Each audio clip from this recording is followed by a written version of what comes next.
Unraveling the phrase, Bob on the surface. Hello, everyone. Welcome back to our channel where we dive deep into the English language and make its complexities a bit easier to understand. Today, we're exploring a fascinating phrase, Bob on the surface.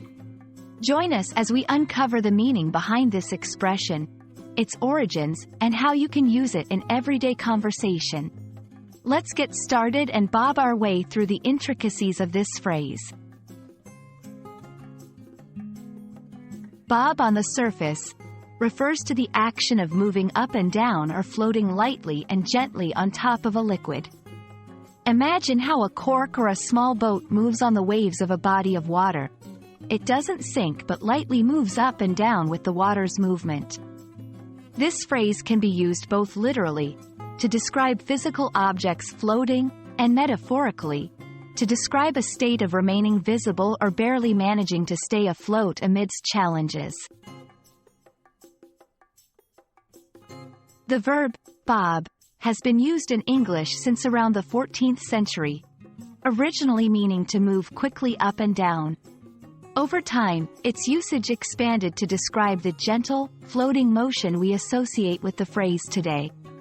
When we talk about bobbing on the surface, we often find it in contexts related to water activities, but its metaphorical use is equally powerful. It can describe someone navigating through difficult situations, trying to stay positive or visible despite challenges. To fully grasp how to use bob on the surface, let's look at some examples. Literal use: after the storm, we saw debris bobbing on the surface of the water.